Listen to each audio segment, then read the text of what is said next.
Salam everyone. Good to see you all. So yeah, we have one more session to go. So today and then next time we will do the last of part 4, and I'll do an overview summary of the whole journey that we've been on together. And we'll stop there, inshallah. Okay, so with that, I'll start as usual with a quick recap of what we discussed in the last session, where we were examining experientially what our experience tells us about who or what we really are. Who am I? What is this that I refer to as I? And we started by looking at the body and just noticing how we experience the body and what does this tell us about who we are. And so we saw that the body is it's made of many parts, but I experience myself as one individual, one conscious awareness of that body, which is made of many parts. We also see that the body is constantly changing sensations and perceptions coming from the body, but I'm not changing. I'm the one aware of that changing body. Then we saw that the body is experienced as being external to I. I'm never experiencing the body from outside the body. It feels like I experience the body from the inside. So body is external to the I. And finally, the body is known to me. The body is not the knower. The body doesn't know me. The body is not aware of me. So I am not the body. I am this one conscious witness that is aware of the body. How can I be this body? So for that, we should see the body for what it is. The body is simply an object. It is not I. It is not I. And this is very important. It is very important because identifying ourselves as being this body is the root cause of a lot of our problems. I would say all of our problems, all of our unhappiness, suffering, our sense of being separate from God, from being distant from God, comes from this, from feeling that I am this body. And so seeing clearly that I am not the body is going to be a source of tremendous relief for us, because the body is what's limiting me. The body is what's going to die. I fear death. All of us fear death because we feel this body is going to die. And so seeing clearly that you're not this body becomes a very core source of happiness for us. Okay, so that's what we covered last time. Now we're going to do a very similar exercise for the mind. But I want to remind you again what I said last time before we started. And that is, these may sound like words that kind of make sense, whatever, and then you just listening to see what comes next. Don't approach it this way. What we said right at the end last time was that these words should be really experienced at a deep level. These are actually things that we meditate on. It's part of our meditation practice becomes to sit and quietly observe and see that this is true. See it clearly for yourself in your own direct experience. So it's not just an idea. It's not just something you believe or something that makes sense and you accept it. It has to become something real for you.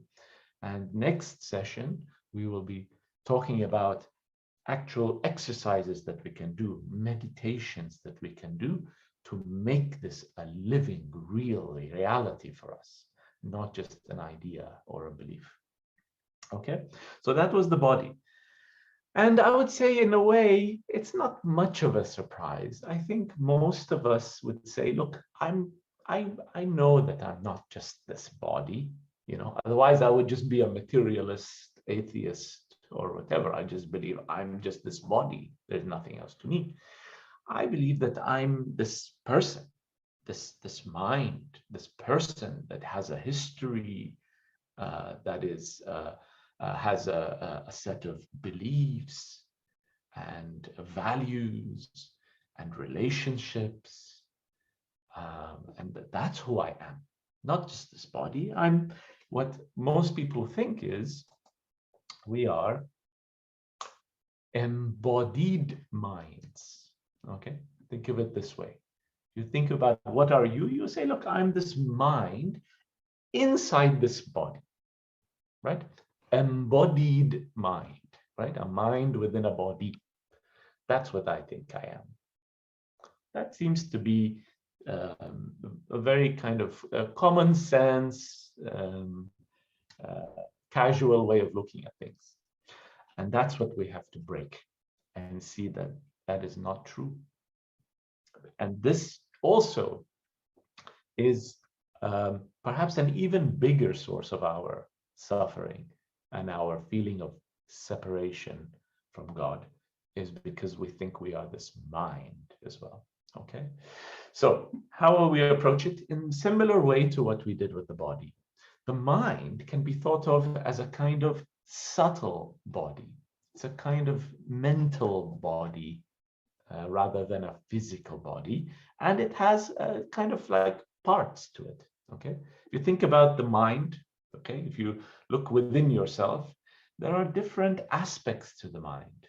Okay, there's the intellect, al-aql, which you use to think and to analyze, try to understand. There's memory, which just simply recalls things that have happened to us in the past, ideas that we've had in the past. It's memory, just recall, just remembering. Remembering is different from analyzing, right? They are different aspects of the mind.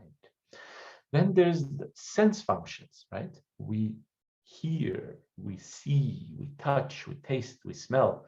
Now they come through the body, but as we saw when we analyzed the seer and the seen, the seer is actually the mind. The mind is where sight and sound and touch and taste and smell are experienced.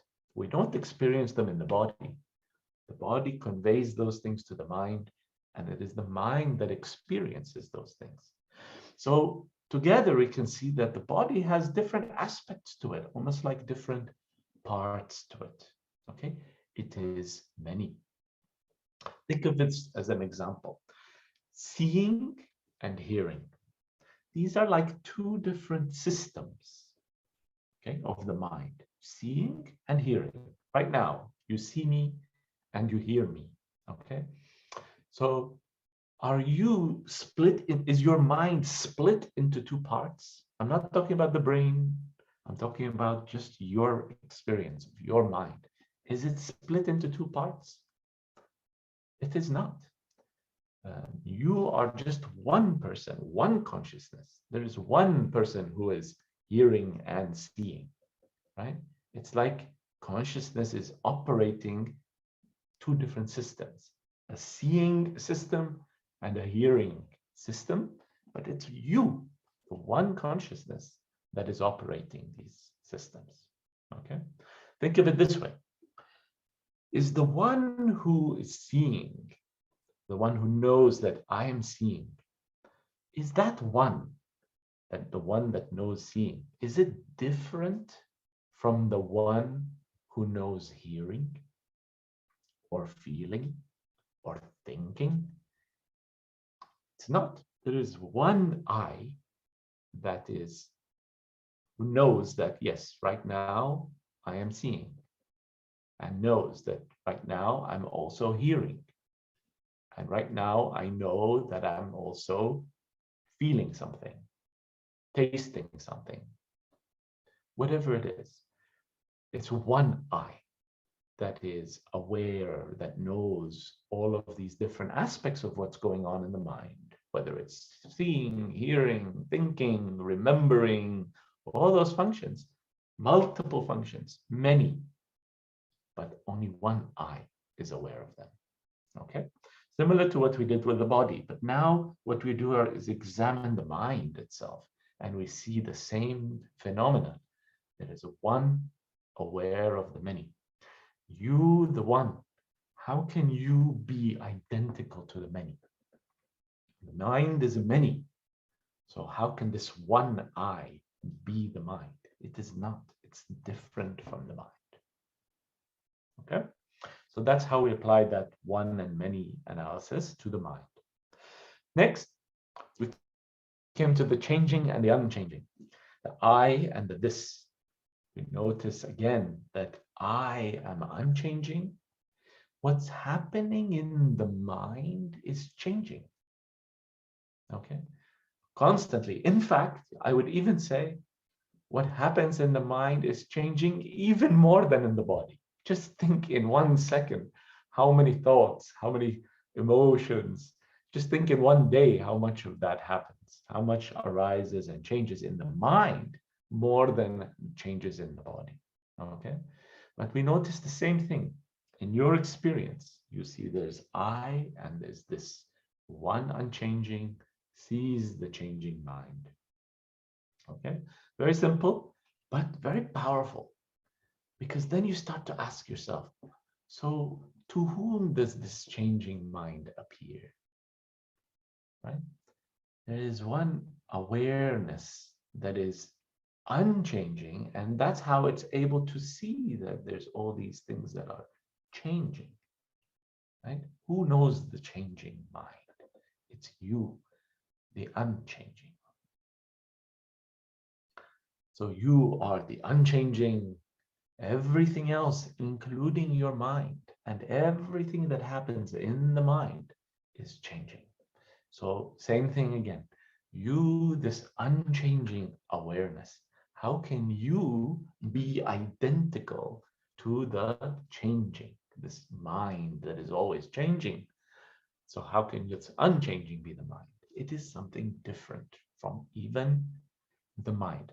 Now, if you really spend time with this, you'll see it is mind-blowing in a way. For me personally, I had never really thought of it this way, because we are so identified, what happens in the mind, we think it's me. It's happening to me. These are my cherished thoughts, my feelings, my personality, my likes, my dislikes, my beliefs. These are all things that are happening in my mind, and they are important to me. I think they are me. They are a part of me. They are not a part of you. They are not you. You are simply aware of them. You are something different from that. Okay? We'll see how important this is in a minute, but start to see that creating this distance between you, just like we said, well, I'm not this body. In the same way, we're going to see that we need to create a distance and see, the mind feels very close to you, right? It feels even closer than the body. And we'll see that next. So that's why we confuse it. We think we are the mind. We are this package of thoughts and feelings and so on. We think we are it. Why? Because it feels very intimate to us, very close to us. So that's the next thing we're going to look at. One thing just like we did with the body, in your experience, you notice I and this. In this case, when we say this, we're talking about all of the mental objects that appear in our mind. Okay? I is always internal. This is external to the I. In the same way that we did with the body feels external to us, right? So like we said, I feel that I am inside this body, right? Where are you? You are inside the body. That's how you feel. So the body is external to me. I'm inside it. Now, if you do the same thing and look at the mind in the same way, see that the mind is also external to the eye. Okay. You don't experience the mind from the outside. Just like we don't see our body from the outside, we experience it from the inside. So in the same way that we experience the body from the inside, if you look clearly, deeply inside, you'll see, I'm internal. But I think of the mind is external to that eye. Now, the mind is sort of in between, and we'll see, I'll show a diagram to hopefully make this a bit more clear. But the mind feels like it's somewhere in between. The body is on the outside, mind is inside the body. But now the mind feels like it is on the outside of the eye. I, the one that is aware, is internal to the mind. Okay? The I is internal to both the body and the mind. So let's take an example. Okay? Take the thought, 2 plus 2 equals 4. Okay? 2 plus 2, 4. Now, when you see that thought in your mind, okay, just think of that thought in the mind. You have this thought, 2 plus 2, 4. Okay? Now, where are you relative to that thought? Again, locate yourself. Where are you relative to that thought? Okay? Are you outside of the thought? Or are you this side of the thought, internal? That's what I'm talking about here. You always see that I'm here and the thought is in front of me in a way, right? It's external to me. I'm looking at it from within and I see it within my mind, but I see it externally to my position, my perspective. Okay? So you are internal even to the mind, and everything is external to you. So first the mind is external to you, and then beyond that, the body is external to the mind as well. Okay? So same logic. You, this internal perspective, how can you be this external? How can you be this mind and all the thoughts and all these things that are coming and going in the mind? The mind is external. How can this internal I be the mind? It is not. It is something different to the mind, watching the mind from inside. Okay? So that's internal and external, applied to mind. And then lastly, we had the knower and the known. Okay? This is also very powerful. Again, notice in your experience, I am always the knower. I'm the subject. I'm the one that is aware. Everything else is known to me. Okay? It is something I'm aware of. It's an object. And so you always see the object. The object never sees you. Now, we said that with the body, right? The body, this is my hand. I'm looking at my hand. I'm aware of my hand. Is my hand aware of me? No, I'm the one that is aware, sentient, conscious of the hand. Now we do the same thing in the mind. Same kind of example. I know the mind. The mind is known to me, but the mind does not know me. Take that same example, the thought, 2 plus 2 equals 4. Okay, take that thought. Now, in your mind, focus on this thought. 2 plus 2 equals 4. It's a thought. It's an object in my mind. Okay. I know this thought. I'm aware that this thought, 2 plus 2, 4, is in my mind right now. I'm aware of it. I know it. Now, does the thought 2 plus 2 equals 4 Does it know you? Is it aware of you? It's not aware of you. It's just a thought. Thoughts are dead. They don't have a life. They're not conscious. They're not aware. You are the one that's aware. Now we start to see, wait, this is, I'm not my mind. There is a difference between me, the one that is aware, and these things that are in my mind coming and going. I use this example of this thought, 2 + 2 = 4, but it applies to everything that arises in the mind.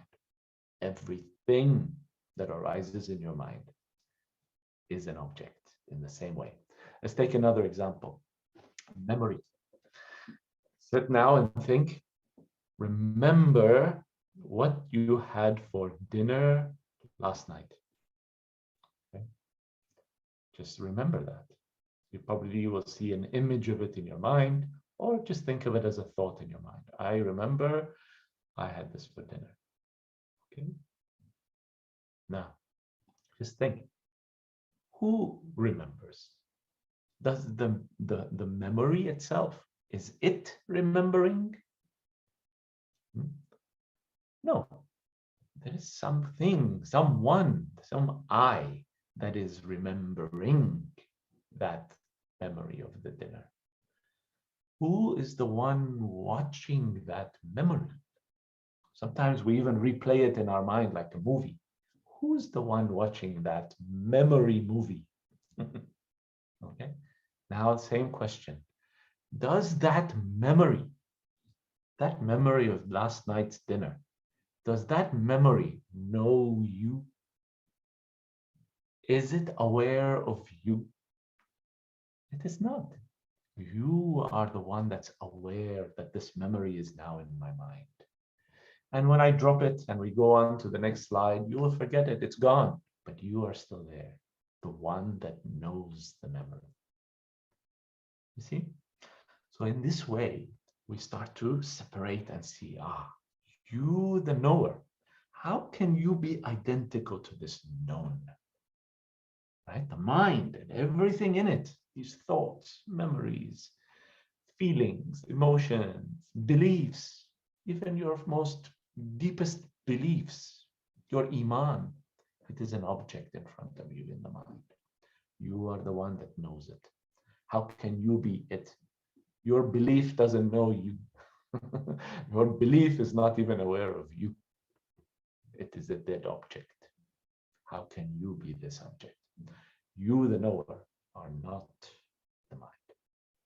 And this becomes very transformative if we internalize this, really see it, spend time with it.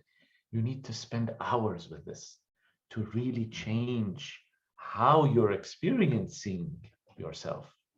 Every moment in this life, we are experiencing the outside world, and everything is being experienced through this mind. And yet we haven't even spent time exploring what's going on inside.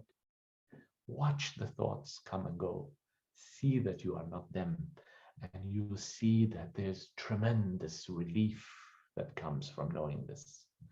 This constant flow of thoughts. I can't stop thinking. It's bubbling of these thoughts. This is agitating you. It's troubling you. It's because you take them seriously. You think that's you. When you start to create this distance, then you start to see, I am not those thoughts. It's not me. Okay. So in summary, same way that we analyze the body, the mind is many. The mind is changing. The mind is external. The mind is known. Okay. Those are the characteristics of mind. Experientially. See it for yourself. Don't just read these words. You need to take time on your own to see that these things are true. And then ask yourself, I am the one unchanging, conscious subject that is aware of the mind. How can I be the mind? not that mind. See the mind for what it is, just like the body. This mind is an object. It's a subtle object, but it's an object. It is not I. Okay, so hopefully this comes across as quite groundbreaking for you. It's this radical idea that no one really teaches us to see that we are not this mind. It's a big statement, but see that it's true for yourself, or come with objections to this. But it has to be something you experience directly for yourself. Okay, so with that, what I want to then do now is kind of give a couple of ways to try to kind of understand this, maybe, intellectually, so that it may help you to understand and to, because, today we're very, visual people, and we try to think things in a structured way. It helps us to understand things. And once you can understand it clearly, it helps you to accept it. And it doesn't sound so strange anymore. Okay. Now, many of you have seen this diagram that I've used before in other discussions, and it applies here as well. So I'm going to just use this framework again, where we see that the human being essentially has three dimensions to it. Okay, sort of three aspects to it. There is the body, which is the most external. That's the physical body that we have. Internal to that is the mind, which in spiritual language or religious language is called the heart, right? The al-qalb. And this encompasses a whole bunch of those different faculties and aspects that I mentioned. The aql, the intellect is part of that, is part of the mind. The nafs, this ego or false self that we call it, this sense of personality, me, I, that one is also part of what I call, the heart, the mind, al-qalb. Okay, and then the third dimension, which is not really a separate dimension, it's something that pervades all of it, is this true I, the real I, which I equate with ruh. Okay, that's the real you. You are the ruh. You are not the heart. You are not the body. You are just the ruh. Now, just to clarify for those who haven't seen this diagram before from me, you see I've got a dotted line here around ruh.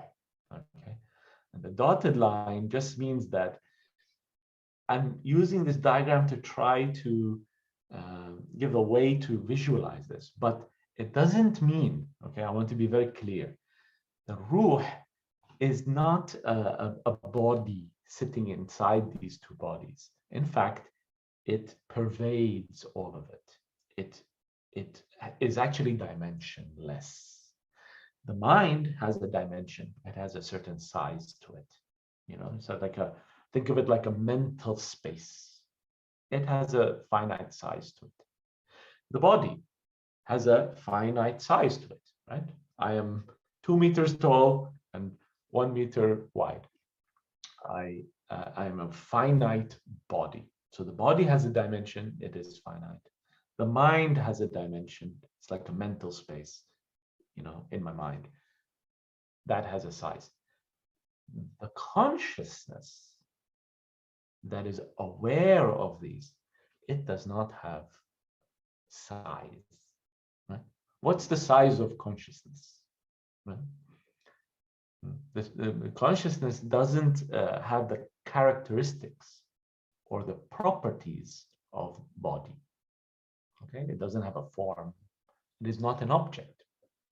So because it's not an object, it is the subject. It is not an object. Because it's not an object, it doesn't have any dimensions. It doesn't have any size to it. Okay, and so in this diagram, I'm trying to be careful. We experience it as being innermost to us, right? The internal. That's how we experience it. But in reality, it doesn't have any dimension to it. Okay, so 3 dimensions to the human structure. And so, as we've said, you are not the body or the mind. You are the ruh that is witnessing the body and the mind, using the body and the mind effectively.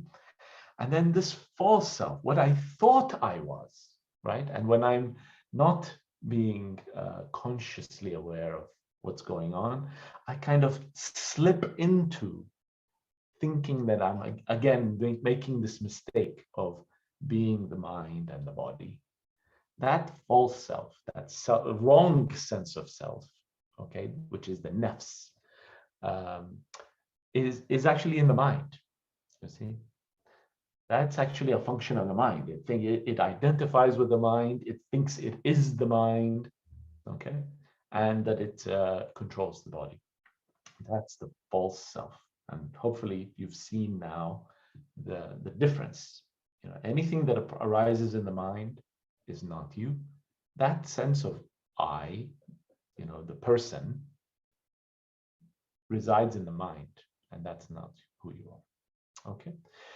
And so what we'll see in the remaining discussion is that our sense of separation, our finiteness, the fact that we are a certain size, we are this creature, very limited in size, we are tiny things. And all of our problems, our suffering, our unhappiness, all of these things are due to the identification with the false self. They all happen because we think we are the mind. We think we are this person that has these thoughts and feelings and personal history and beliefs and all of this. You think you are that? That is what the false self is. That's not the real you. And that is the source of all your problems. Okay. And as we'll see, the path to actual happiness and feeling a direct connection with God is to see clearly who I truly am. I am not that false self. I am the witnessing consciousness, the Ruh. Okay, so hopefully this framework helps to give an idea of, you know, everything we covered in the last session and so far today, where we showed that we are not the body, we are not the mind, we are internal, not external, known, knower, all of that, you can start to see, oh, okay, I can start to kind of visualize it using this framework, okay? And there's other ways that we can kind of think about it, okay? Modern ways that I think can be useful to try to understand, you know, this distinction. What do you mean I'm not the mind? What do you mean I'm not the body? And what am I then? If I'm not the body and the mind, what am I? So one way is to think of the app users, okay? So we all use these phones every day with apps on them, right? Applications. So let's look at it in that way, using that as a framework, okay? You are the operator of the instrument of body and mind, okay? So body and mind, both of them, huh? Body and mind, are like apps on your phone, okay? You use the apps. You are not the apps. You see? Very simple thought, but the problem is we think we are one of those apps called the mind and another app called the body. The one that is using the app is different from the app. It's not the same thing. You are the user of the app, okay? So consciousness, this witness, is making use of these apps by coming into kind of close contact with them that lights them up and gives them the ability to work. But very importantly, you are not the apps. The instrument and the user of the instrument cannot be one and the same. You see? So start thinking about your body as an instrument that you use. It's not you. Start thinking of the mind and everything that happens in your mind. It's an instrument you are using to experience, but it's not you. You are using it. It's not you. Okay? That's the basic idea. You are not the set of apps. You are the user of these apps, right? So that's one, another way to try to see what I'm pointing to differentiate it. Um, one more, and that is to think of it as in this way. The body is like hardware. You know, if we look at a computer or even the phone that I use, right, as this example, phone or computer, there is hardware. That's what the body is like. Okay. The mind is like software. You know, the hardware on its own doesn't work. You need software, like a program that runs the hardware. You control the hardware using software, right? So, you know, the phone has hardware. It has the ability to, you know, show me videos and run email, but none of this would happen if I didn't have the software to run the hardware. The mind, our mind, is like the software that runs the body. Okay, but so you know, this you can see clearly, right? The hardware are all these pieces of equipment that you need, right, to have a computer, and then the software are all these things that we use day to day to make use of the hardware, to control the hardware, to generate different types of output. Okay. Now, consciousness, right? This true I, the one that is aware, is not the hardware or the software, right? Because normally a lot of people say, okay, I can understand I'm not the hardware, but I'm this mind, right? I'm the one that is like the software. I run this body and I control it, and I can, you know, use my mind in that way. But no, consciousness is not the hardware or the software. So then what is consciousness like in this example of like a computer, hardware and software? What would consciousness be like? Consciousness is like the electricity that lights up both the hardware and the software. Okay, so it is what empowers everything, enables the hardware and the software to function. So just by being present, this ruh, this consciousness, lights up the mind, and then the mind activates the body and manipulates the body, controls the body. But it is consciousness that is shining on all of this, acting like the electricity that powers up everything. And that's how we are aware of everything, through that lightening up that comes from the electricity. So hopefully these are useful ways for you to see clearly how you're not the mind or the body, you're not the software or the hardware, you're not the app or the phone, you are something separate from those. And the last example I have is my favorite one, which I've used so many times with you guys now, and that is the screen. Okay, we used it when we talked about non-duality.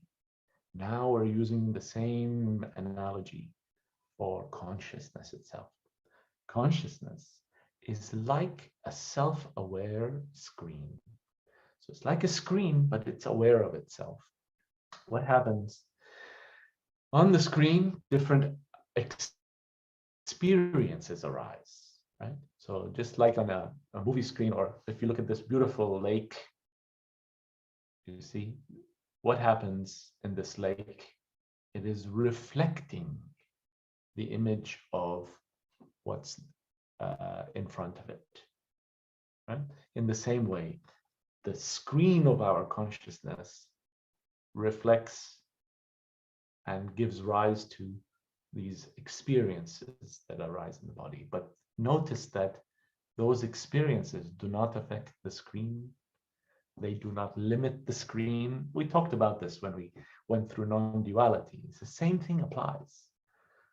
You know, in this exercise of seeing you're not the body, you're not the mind, you can also notice, and we'll do this in the next session, you notice that Not only you are not the body and the mind, but the body and the mind do not affect you.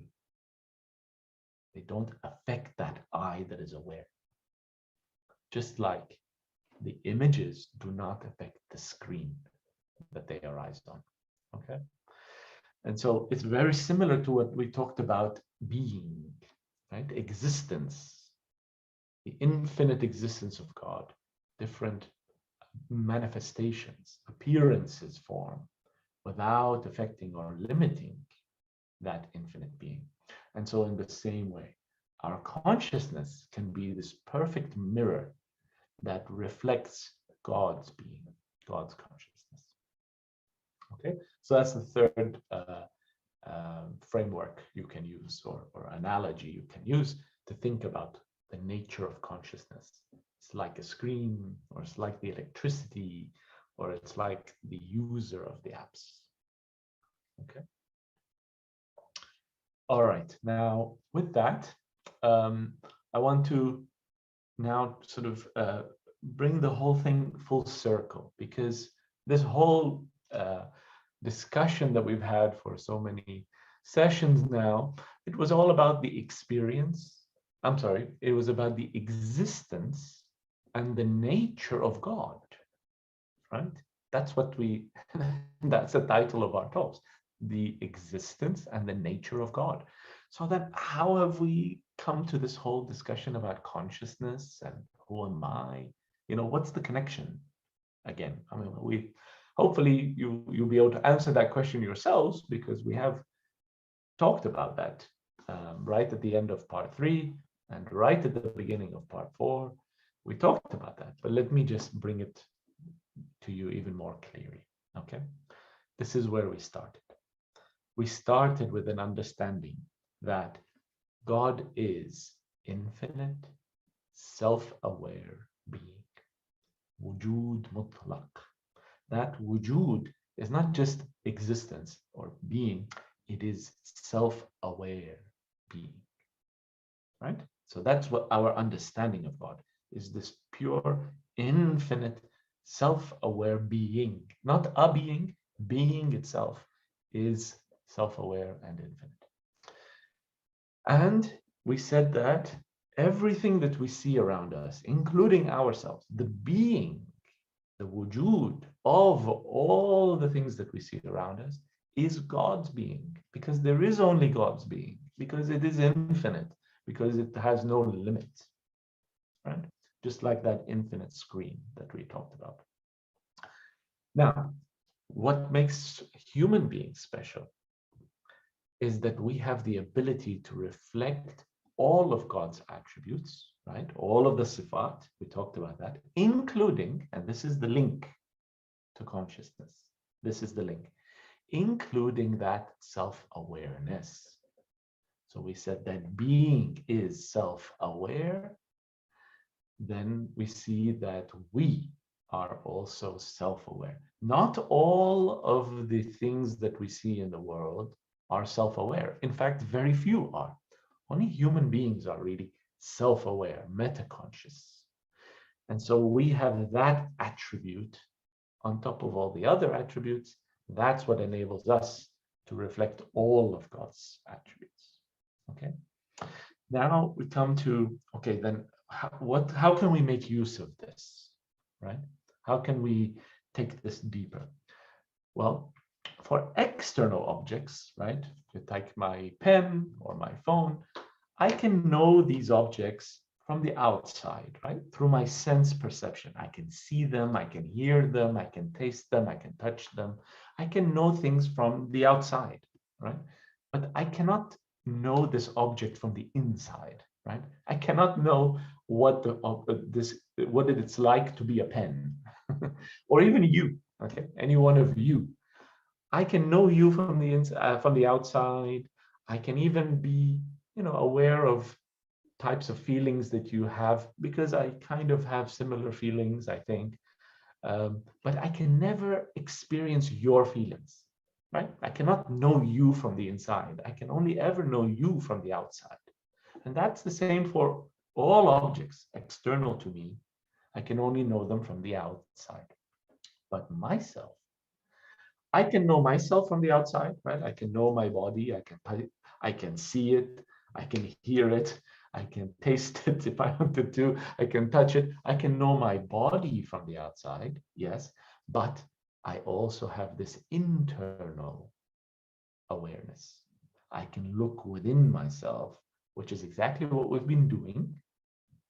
We've been experientially exploring the internal reality within us.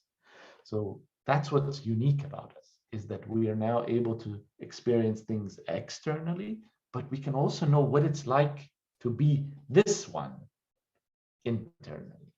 Okay? And so by introspecting, going directly into our own being, we can know God's being.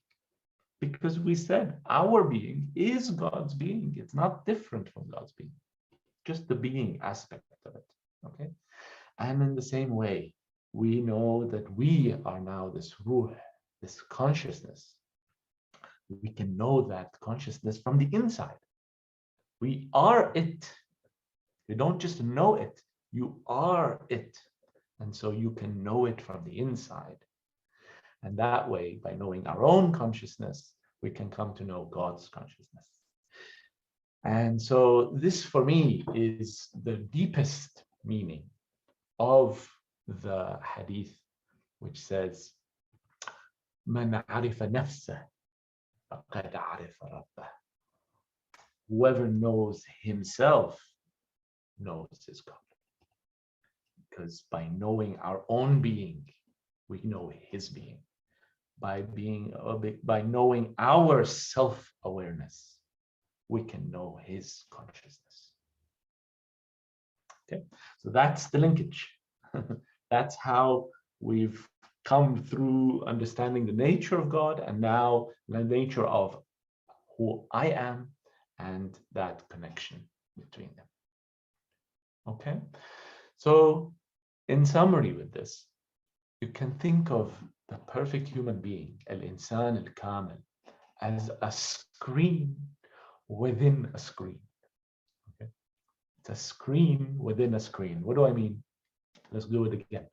Just as the world manifests in God's infinite being, like images on an infinite screen, right? We said God's being is infinite, and we have these appearances that arise, these madahir, tajalliyat, that appear in God's being, right? Appearing like images on this infinite screen.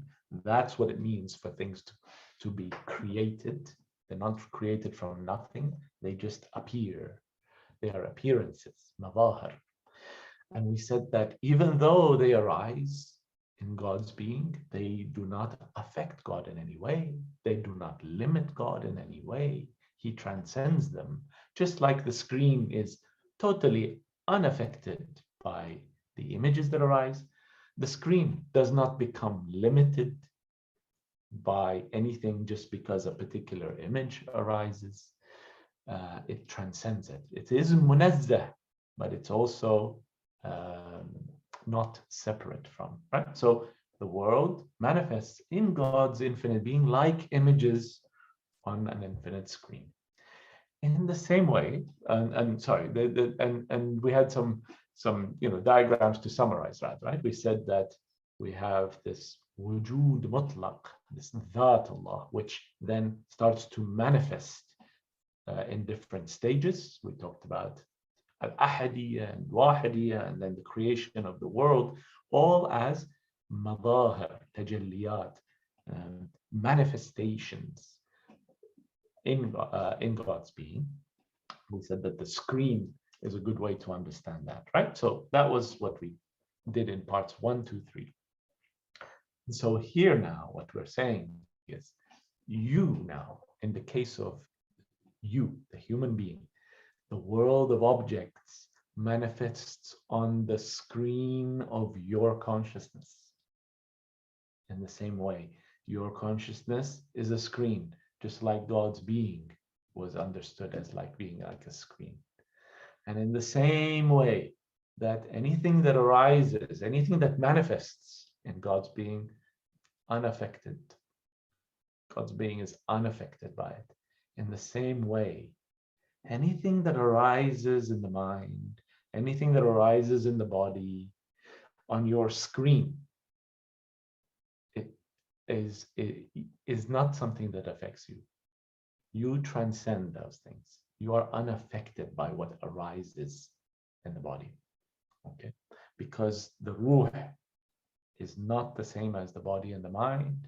And the ruh, as we will see, that's the next, the next kind of topic that we'll get to, is to see what is the nature of that ruh.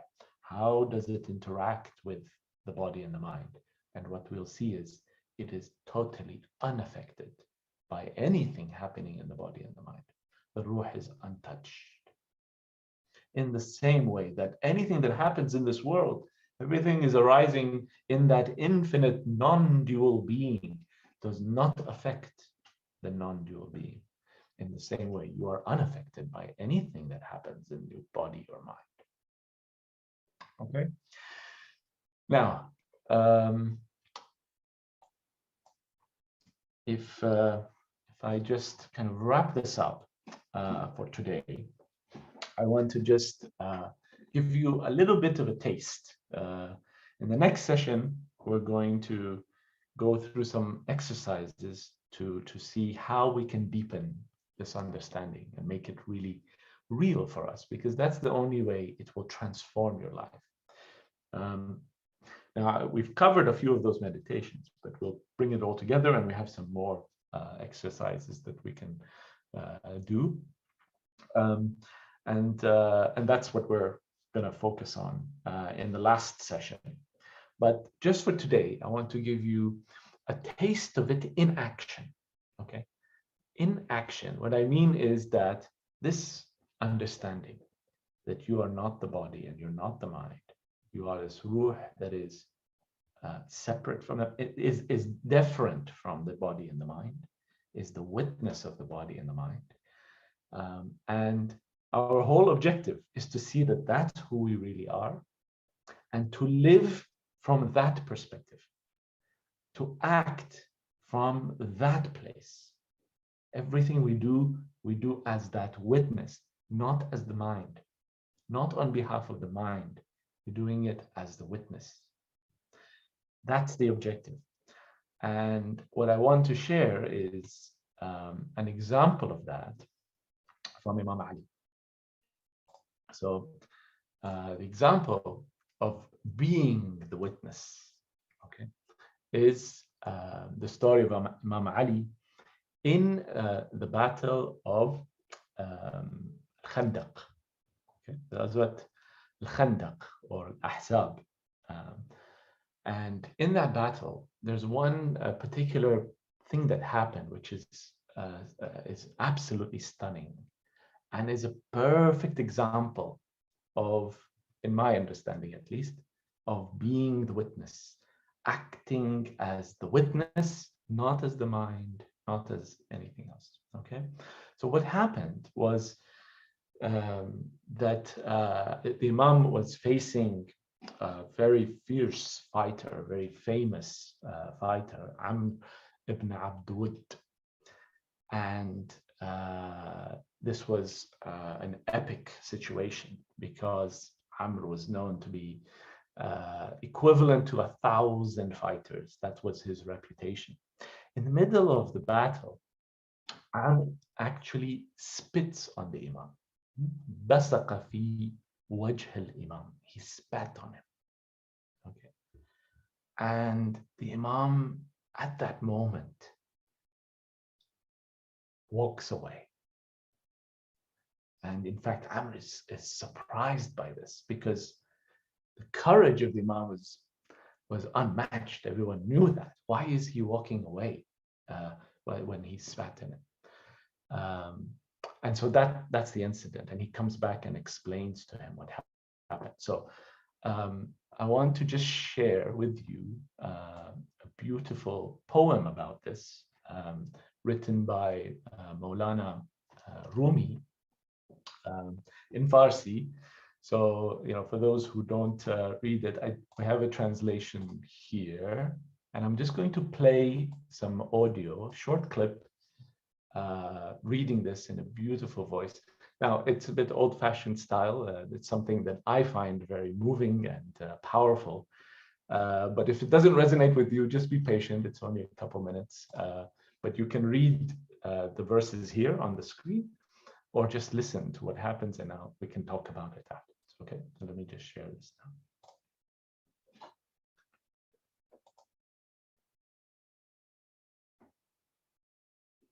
گفت امیر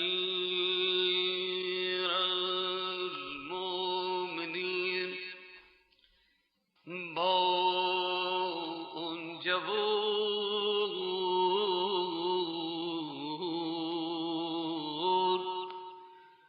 که به هنگام نبرد ای پهلوان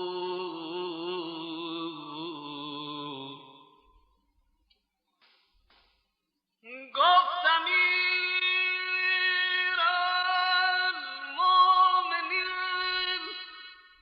با اون جوان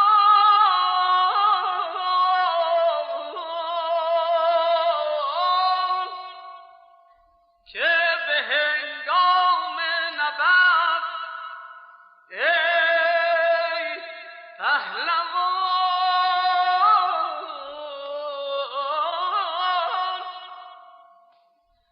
چون خودو انداختی بر روی من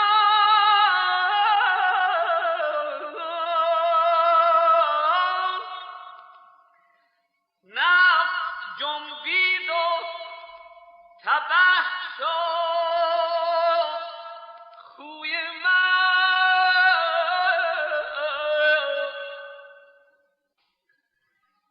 نیم بهر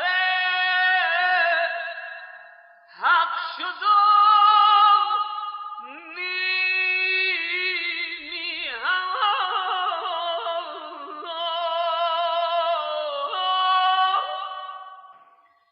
شرکتم در کار حق نبود روا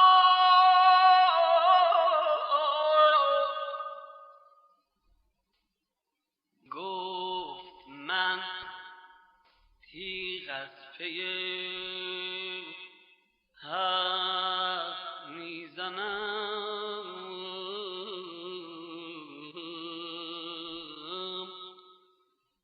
بنده حقم نه مأمور تنم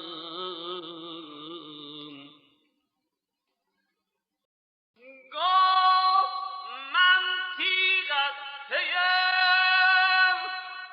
حق میزنم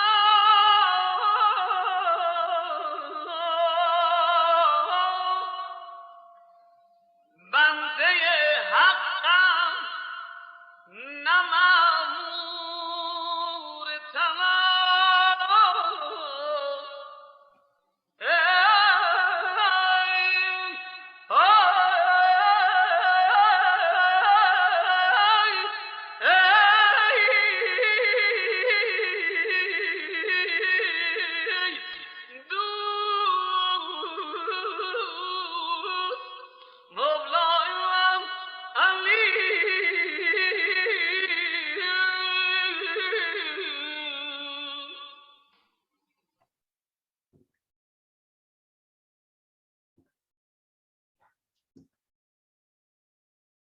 So he asks him, why did you walk away? And he says that at that moment when you spat on me, I felt this nafs, this false self arising in me. And at that moment, if I was to act, I would be acting partly on behalf of God and partly on behalf of that self, that false I. And that's not acceptable. I should not be acting on behalf of the self. And so he withdraws and allows, this is my understanding, but allows that attention to fall back to being the witness, acting on behalf of the ruh. And the ruh is purely acting on behalf of God. It is God-like in its character. And so he's able to then come back, having reset, not identifying with the mind, with the false self, re-identifying himself as the witness, acting purely from that perspective, and not for his personal false ego. So imagine this is in the heat of battle. And here we have a beautiful demonstration of being the witness and not allowing yourself to become falsely identified with the mind or the body, and staying true to your real self. Okay, with that, I'll finish for today. Thank you.